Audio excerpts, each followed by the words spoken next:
Welcome home to USA Global TV and Radio, a place where dreams take flight, with authentic storytelling, diverse perspectives and meaningful conversations, where global stories unite and bridges are built beyond all borders.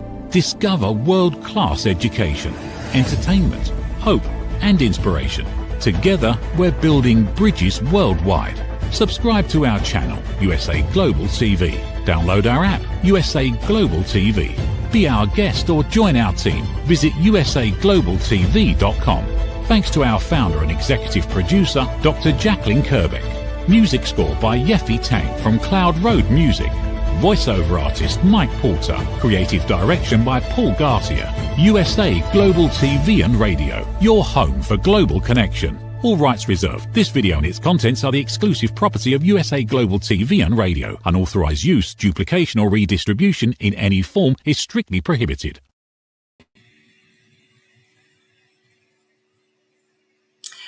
At what point do we stop calling it teacher burnout and start recognizing it as a leadership failure that exists within our education system today? I think that's a really important conversation that we need to have. Particularly because these are things that are getting in the way of our educators being able to teach our kids, your kids, our future. Hi, everyone. I'm Dr. Danielle Lord, and joining the show today is Zachary Hagen, educator, author, and soon-to-be formal leader himself. Zachary, welcome to the show. Thank you so much for having me. It's a real privilege to be here this morning. It's an honor to have you. And I think this is a really important conversation. I think all of these are important conversations, but I think in education, we think particularly the little kids, right? Kind of that K through 12 model. We think about happy, excited, crayons, scissors, the smell of paste, and all of those things that accompany school and early education. And yet there's something else that's going on behind closed doors. And I think it's a really important topic. It's important to understand that these are things that are occurring not only in our schools, they're occurring in our hospitals, in our manufacturing environments, but I think particularly in the school system, as educators, you're probably bringing the stress and tension into the classroom, and that is most likely impacting the kids. And I have spent my entire work career hearing from leaders, employees, team members, aspiring leaders like you who have said the greatest lesson that I've learned about leadership has been the result of bad leaders that I've had to interact with. And welcome to the show, Zachary and everyone.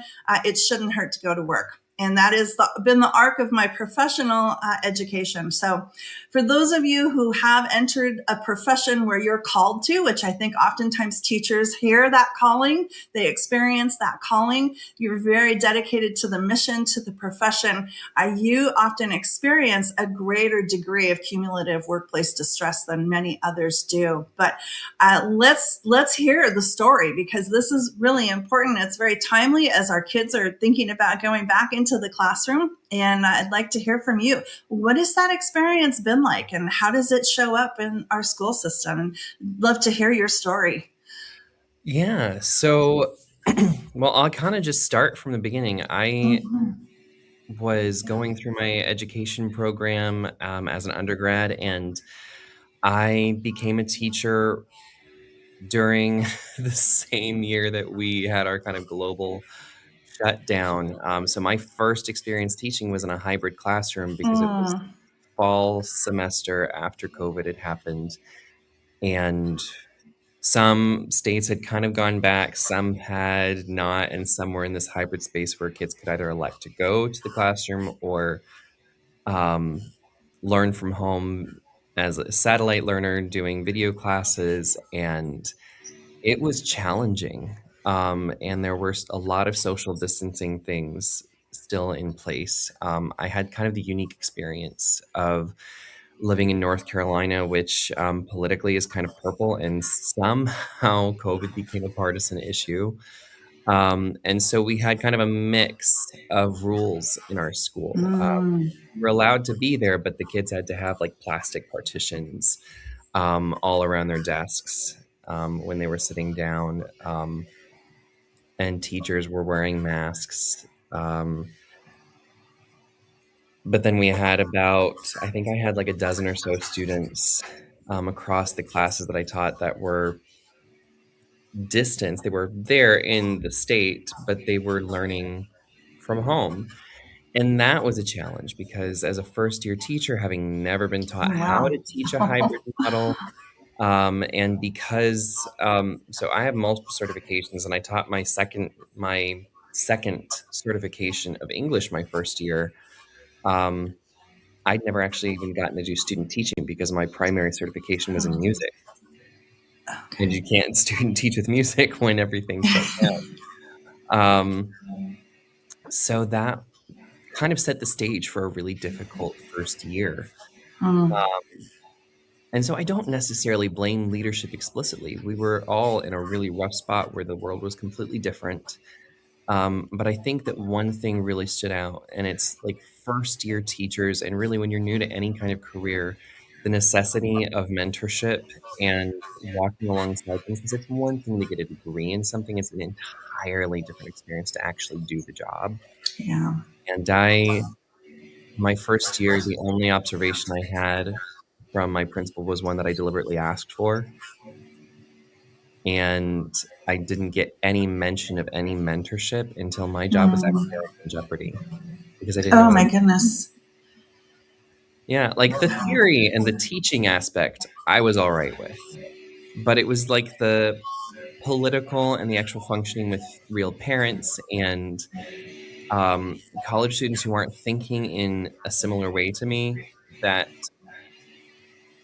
was kind of the tipping block. I actually was fired from my first teaching job.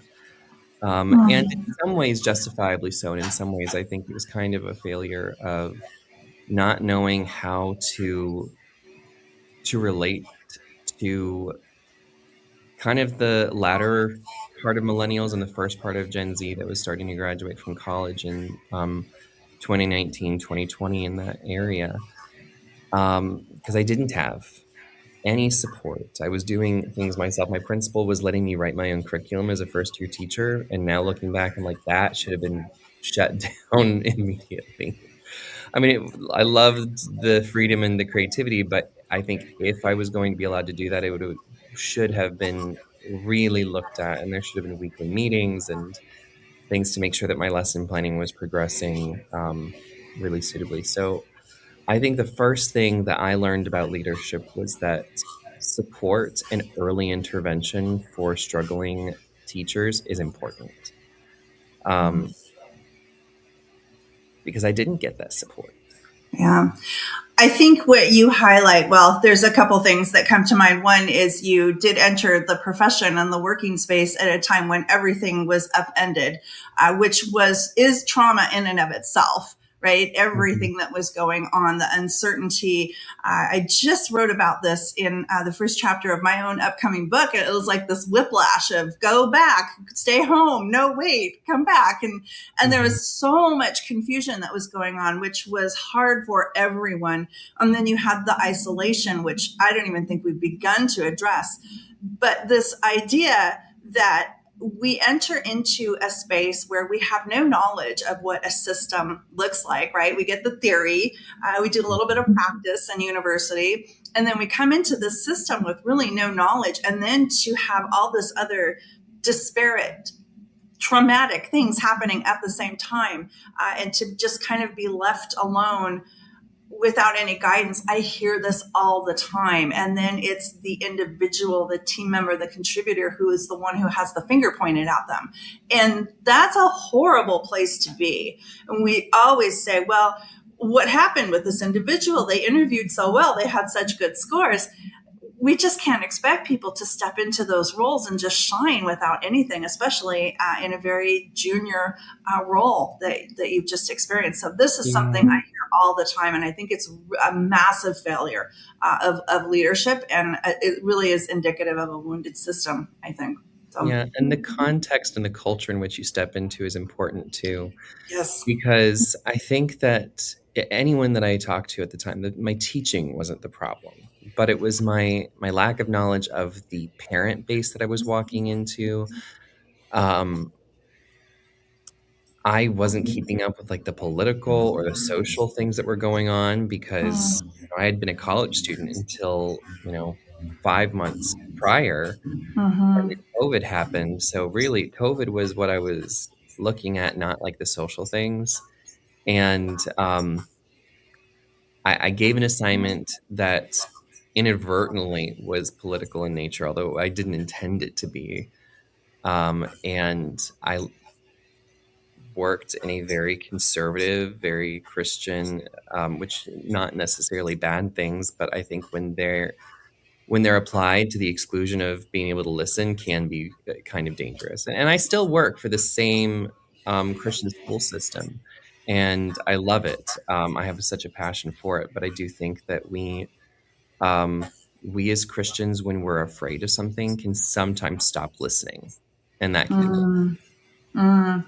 I think that that's more of a ubiquitous problem. For sure. I think that that is just a human nature problem, that we get into that place of fear. It's that cognitive dissonance, right? Of, oh, that doesn't align with my own value or belief system. So I think that that's a bigger problem overall. But that was, yeah, to oh gosh, to be put into that situation at such a young age, and stepping into a role without really any of that context, and then being expected to carry very mature conversations with probably individuals, the parents of the kids that you were teaching, who were probably much older than you and had different life experiences, and then to not have any mentorship or guidance around that, I could see being very challenging. I know I work with a lot of nurses and physicians who share the same situation, where they move into a role, and it's just this weird human thing that we have of, we'll just figure it out, or I had to learn the hard way, so therefore you should have to learn the hard way. Can you talk a little bit about what that experience feels like, kind of the emotional, mental, and even physical aspects of that? Because that really is the core of what we're talking about with this. It shouldn't hurt to go to work. I shouldn't have to step into this space and feel this pain that comes from people just having this flippant, go figure it out yourself. But at the end of the time, if we didn't like the way you did it, there's going to be some consequences, right? So share Yeah. a little bit about that. The not that I want you to have to relive the pain, but No, no, hopefully it's a little I've cathartic. totally healed. I think that I've said this before, I wouldn't trade any of the experiences, even the negative ones, for anything at this point, because I learned so much from that, and I think it's enabled me to have a completely different approach to Mhm. my first year as a principal than I would have had this happened, 10, 15 years down the road with 20 years of teaching experience, and kind of that mentality, I think, would have been less advantageous for the teachers that I now work with, and the school that I'm preparing to help grow again. I think that sort of the biggest impact for me, and it certainly carried over into my next job, and for a while until I learned how to heal, was like the anxiety and the damage to my self-worth, and perception of my own efficacy. Like,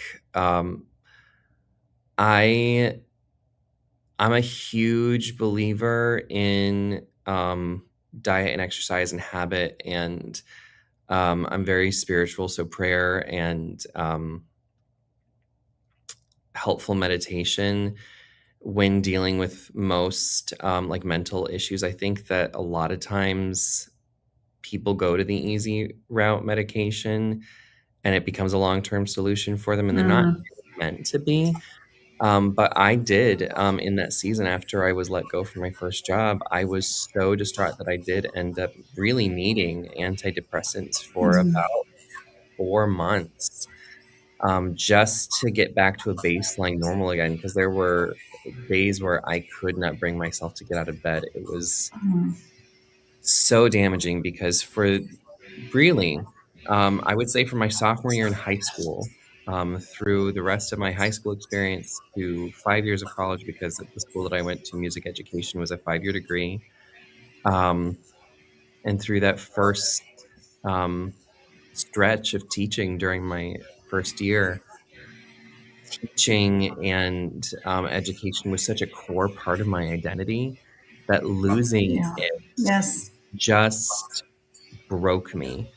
Um, but I will say, a lot of good did end up coming out of that because I didn't have any work and I needed to work. Once I kind of got back to a baseline and got on the antidepressants, I finished my first book, and started writing my second. So it wasn't a loss. That time I didn't just sit there doing nothing, and fortunately, they paid out severance for me. But yeah, I wrote my first book, Eternity's Well. It's a fantasy novel, and I'm really proud of that work. And in it, came a lot of healing and kind of grappling with grief and loss. All of the main characters in that book experience some sort of profound loss Mm.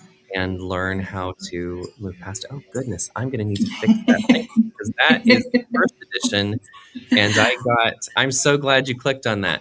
If you click on my author, um, page at the bottom, you'll see, like, the new and updated covers because that one is the first edition that I no longer use, so if they're out there as kind of a used thing, which is why that price is so expensive.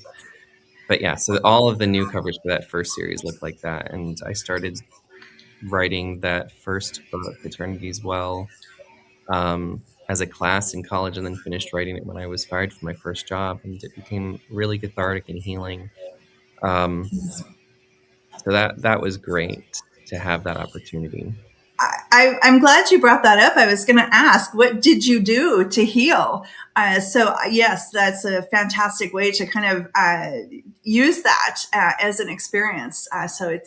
But you brought up something really important that you were able to recover. And a Mm, lot of people spend their entire career in this space of, I have now become broken. mhm, And I don't think a lot of people say that, but I think that's what we feel a lot of when we walk into these organizations, where you walk in and you can just feel the tension and the stress and the sadness. And yeah, I want leaders, regardless of whether you're a leader or a manager, and I have very strong opinions about the two, but if you're in a management role or a supervisory role, I want you to hear what Zachary just said. There were days when I couldn't get out of bed. And so I'm going to ask a compelling question. Is that the legacy that you want to leave? That you have broken people to that point where people can't get out of bed? And the other message to that is, these are the folks that are supposed to be helping our business grow. And whether that's a school, particularly with a private school where enrollment is probably really important, mhm, it certainly translates still into a revenue generation and a reputation of your organization. So I think, that it's a really profound message, Zachary, that you shared. And also the fact that you were able to use the resources that you have to help you heal. So I want to transition into, now you're moving into a leadership role. You're a principal, I understand, going into this next school year. yeah. And I'll kind of briefly touch on some other things that kind of brought me there. Yes.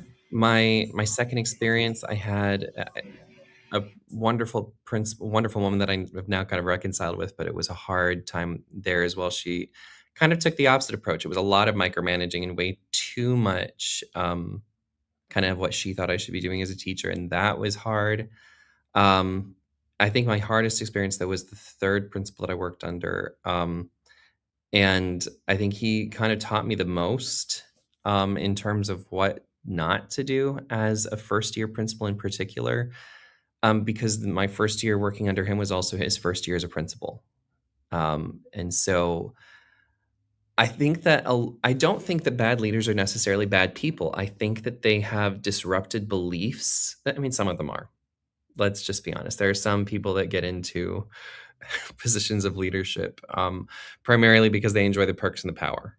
Um, I don't necessarily think that was this guy necessarily. At least I hope not. I'm going to choose to believe better about him. But I think a lot of leaders go in expecting that they need to have this kind of authoritative presence and project knowledge and power even if they don't have it.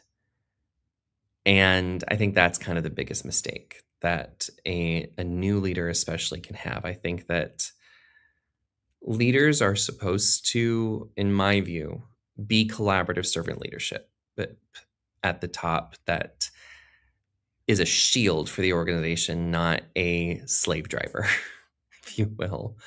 Part of my interview process, I was asked one of the primary reasons I wanted to be a principal, and I told my board now that I've seen a lot of teachers burn out. I have family that are teachers. My mother was an educator for a long time and ended up burning out and quitting. Now she's semi-retired. She teaches a few online classes, and she's gone back to being a travel agent, which is what she did before my brother and I were born. So, she's all right, but she's not in the classroom anymore. And that's primarily because of this idea that leaders are, and I think I kind of saw you allude to it in your strong opinions of leadership versus management. And I think a lot of people enter positions like mine expecting to be managers. And there's a big difference between managing and leading, because managers are bossy, whereas leaders collaborate and serve the organization. And those two things can function, like the tasks that they do can function very similarly, but the way in which they're done and the culture of the organizations is entirely different, whether you have a leader at the top or a manager at the top. Amen. Yeah, it's so true. There's a concentric circle where there is some overlap in there, and leaders still have to make sure the work gets done. It's the how behind it, right? Mm-hmm. Is it the get the work done because I said so, or is it, hey, let's figure out this work together? Yeah. Am I telling you, Yeah. if you make one more mistake, you're out, which is something that was said to me Oh my by that gosh. first year principal at one point. Mm, Or are you going to come alongside me and say, hey, I saw you doing this? That can be really damaging and hurtful to the kids. Let's figure yeah. out a way to fix that to where you're relating to them better, which was something that my favorite principal, and I will actually give her a shout out because she did such an incredible job. Vicki Turner, she's now retired. She's just retired this summer, which is why I'm in my new role, because I couldn't imagine staying at the school that I was at under anyone else. So I elected to look elsewhere. That, and we needed a different church for my son, because there weren't any kids his age in our church before. And so I had probably the best 2 years of my career under her at Winter Haven Adventist Academy in Central Florida. And she was kind, collaborative, gave great ideas, listened to great ideas. Mm-hmm.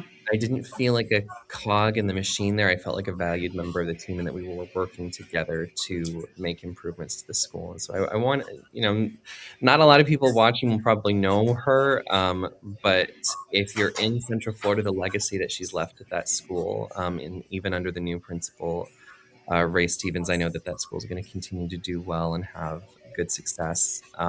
She grew the school from 5 students to 65 is what we had last year. So it was a small 1-room, 1-teacher school, and now I think my goodness, wow. full-time staff. So it's growing, and it's the only Adventist school in Polk County in Florida. So I'll shout their praises. And my dad happens to be the pastor at the church attached. Nice. Very good. Yeah, I think that you bring up a really important question: is what kind of legacy do you want to leave? Do you want to be remembered as the one who grew, or do you want to be the one remembered for shrinking and creating a dark cloud of misery, if you will? But you bring up something else that I think is really an interesting topic and worthy of a lot more exploration. I thought for many years too that many managers, especially when they enter, even supervisors kind of enter into that space, they're very ego driven. And I've come to question my own thinking around that. Is it ego or is it fear? And if it begins with ego, Yeah, Mhm. when does it become fear? And is where people start to question: Am I doing a good job? Am I bringing people along, or am I creating this environment where nobody likes me? So it's a kind of an interesting twist of things, and like I said, worthy of more exploration. But have you seen both? Have you seen instances where you think, I wonder now maybe if they're reacting out of their own fear or trepidations around things? I would absolutely say that I've seen the fear aspect. I think the ego can kind of drive some of the negative starts, but particularly with my second principal, we were in a situation where the school was kind of dying and not doing terribly well. We had 45 students, and previously had been a pretty successful boarding school. And the dorms were closed, the pool had been filled in, the soccer field was um, refurbished because they had hired an athletics director who really wanted to teach soccer, but had previously been left dormant for several years. And so it was kind of this place where not a whole lot was really happening. And there was this mission to grow it again. And so I think I saw a lot of the fear in her, and she had this really specific idea, and in particular for the area that I taught in, because she had taught in that area before becoming a principal. She had really strong ideas of what I should be doing in the classroom and what curriculum I should be using, and I disagreed because I'd been uh, so my school system over the past 3-4 years has been making the shift from like regular like content based instruction to standards based instruction, primarily using either for those in education, if you know the Marie Alcott and Marzano methodology, which I think is fantastic. And I was brought up in that because the universities already knew that that was going to be something that our system was going to be pushing. So I had learned standards based education. And so I was trying to do things differently, and she wanted me to do things her old way of doing it. So there was tension there. And there were like a couple spaces, a couple times where she subbed for my class and didn't teach my lesson plan. Mm. Um, because she thought it was doing it. So the kids were confused at Oh, times where I was gone, because it's like, well, we didn't make any progress on what we were actually doing. And I'm like, I'm teaching to the standards. So but it was what if, frustrating. And I think that like primarily she did that not because she was egotistical, because like I said, I've since made up with her. She's fantastic. She's now a professor at the university that I graduated from.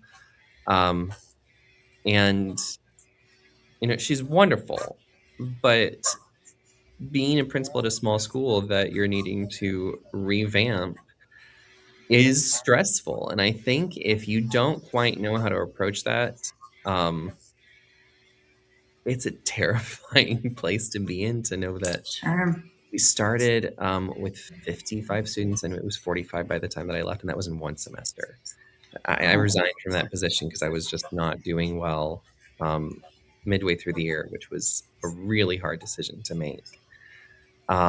And so I think the fear of failure actually makes failure more likely, because you're not objective when you're in a state of fight or flight. You have that's so to true. step out of it and say, okay, here's what makes a school healthy. Here's what makes it unhealthy. And a lot of that, there are two things that I have noticed that make a school healthy. In the time that I've been in education, and I've kind of got a baptism by fire in the relatively brief time that I have been in my career. The first thing that makes schools healthy, at least private schools in my system, are teachers that are dedicated and happy to be there, because they are your biggest word of mouth. Because if they Hmm. talk about loving their job and loving the kids, that says to everyone in their circles that your school's a good school. And then the second most important thing are the relationships with the community, students, parents, their church families, and their social circles. So having good relationships with the key stakeholders in each of those areas makes a massive difference as to whether the school is sustainable and can continue to grow, or if it's going to stagnate and die. I think that's beautifully said. And I think that that is true of every business, right? Your employees are your best source of revenue generation. So very well said. I want to transition in our remaining few minutes because I want to give you an opportunity to talk a little bit about your books. But the biggest question I have now is that you finished your first one. It was kind of this cathartic event that propelled you into kind of concluding that first book, if I understood you correctly. Mm-hmm. But now you've got this series of fantastic books. Have you been able to take some of these leadership lessons as an educator and weave those into the books as kind of a lesson for folks? Yeah, actually, I think one of my biggest things that I'm proud of with my first series is that Elior Barbadani, the main character, starts out as this kind of whiny, lost, grieving kid and transitions into a kind but powerful leader who makes a tremendous impact for those he works with throughout the books. In many ways, he becomes everything that he needed when he was lost. And it's a tremendous journey of faith and growth and healing that he took from Eternity's Well to Eternity's End. And so I think that in many ways mirrored my own kind of spiritual journey and what I was learning throughout, because by the time I'd finished Eternity's End, I was about to graduate, or had I graduated? I think I had graduated with my degree in educational leadership at that point. And so I learned quite a bit about leadership through both the coursework that I was doing at the time and writing the books and kind of moving through that. And of course, the real life kind of case studies that I was able to observe, being both a teacher and then transitioning into learning to be a principal under my last principal. And now stepping into this role, it's been a roller coaster of, this will be my 7th year in education. So I started from being fired from my first job to now in my 7th year being a principal. And moving into leadership. I love that story and that arc of your path. But I also particularly love the story that you shared is that your main character in the book, I think it really highlights, the philosophy that I have anyways, which is we all have the capacity to lead, right? It is not the formal title of being a leader that makes you a leader. And I think that is certainly what you shared throughout your journey as well, Zachary. So I really want to thank you for sharing your story and your experience with us. How can folks get in touch with you? How can they find your books? How can they reach out and be more inspired by your journey and the work that you're doing? Yeah. So if you're interested in the books, ZacharyHagenWrites.com has all of my contact info. I guess I have to fix one of the links for the books on there. The constant battle. Info is there, and samples of most of my books. But if you're interested in me as an educator, go to mynpaa.com. So that's my writing website. I'm the principal of Newbury Park Adventist Academy in Newbury Park, California. So if you have kids and you were inspired by this and know that they'll have a great experience, we would love to have them here. I'll just plug that because we are looking to grow and I'm excited about what we're doing at this school. Oh, that's very exciting. And it sounds like you have the right mindset coming into this of getting out there and being engaged with your teachers so that they can be successful and be that bright light that shines within the classroom and within the community. So that's a really powerful journey. And we need more of these. We need more folks who are going to say, I had a really awful experience and this shouldn't be the case for everyone because it just shouldn't hurt to go to work. So again, I'll leave you with, a closing word there. Sure. I think that particularly those in Christian education, it's time for us to step up and be the next generation of leadership, be the change, and create collaborative environments where we lift each other up. I love that message. Step up and create collaborative environments where everyone can benefit. What a powerful way. Powerful closing message. Thank you so much. So again, really want to thank you for being on the show with us today. I hope this is a really powerful conversation and a powerful message of, when you're in a leadership role, you have an ethical imperative to take care of the people that are doing the work for you. And I hope that Zachary's message, was something that shed some light on a real reality for everyone, because it just shouldn't hurt to go to work. So if this conversation moved you, please visit USA Global TV and Radio show for a complete list of other topics. And I'm excited to announce that my next book is coming out, Building Beyond Engagement, hopefully to be released in September. So I was in good company today with a fellow author. Always nice to be chatting with fellow authors as well. My book will also be available on Amazon. And this work is very personal for me because I don't believe that anyone should have to sacrifice their health, their dignity, or their joy just to keep showing up to a job where you're not appreciated. And it's a bit like getting out of an abusive marriage. I recognize that we all have to have a paycheck. And sometimes it's not easy to find a position that you love, that you feel called to, and that is going to sustain you. But we have to do better. And I want to just reiterate Zachary's closing message. We need to step up and create the collaborative environment that we're all called to do, because there's so much more to life than a painful experience. So again, Zachary, thank you for your time, your story, sharing your journey. And remember, it shouldn't hurt to go to work. So hope to see you back next time. Thanks to our executive producer, Dr. Jacqueline Kerbeck. And I hope to see you again soon.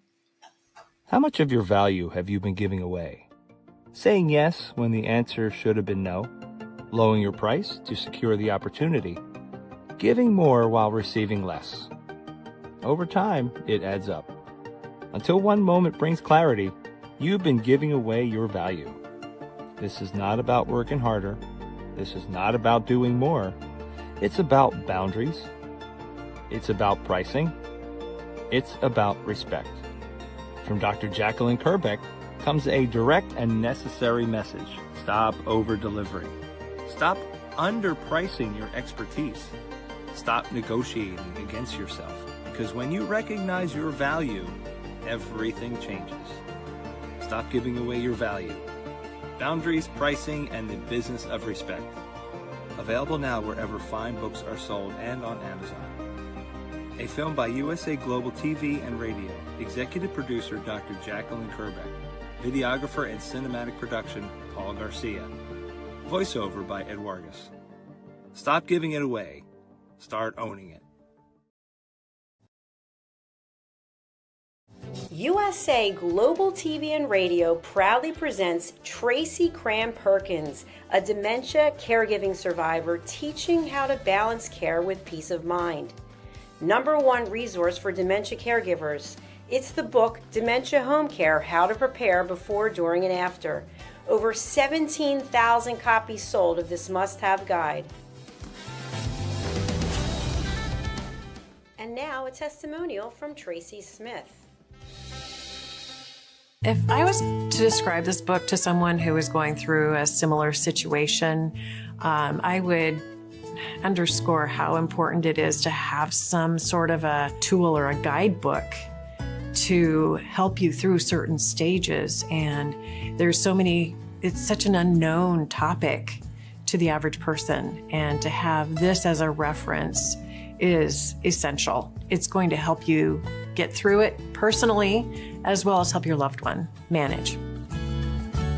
To learn more, go to tracycramperkins.com. Tracy Cram-Perkins is an award-winning author.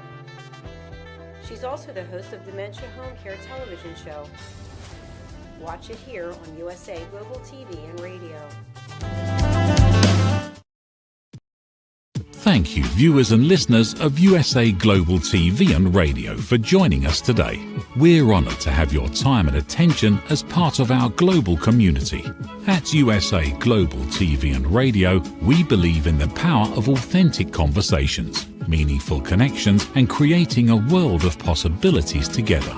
Want to be part of something bigger? Join our team of elevated listeners at usaglobaltv.com, a space where your voice matters and your ability to listen transforms relationships. Stay connected with us across all our platforms for thought-provoking discussions, expert insights, and empowering stories. Subscribe to our channels at youtube.com/c/USA Global TV. Follow us on social media and explore the endless opportunities we're creating for growth, learning, and inspiration. Together, we're not just broadcasting, we're building bridges and changing lives one conversation at a time. For inquiries, contact us at info@usaglobaltv.com. Produced by Executive Producer and Director Dr. Jacqueline Kerbeck. Voiceover by Mike Porter. Creative direction by Paul Garcia. All rights reserved. Visit usaglobaltv.com to view our full terms and conditions.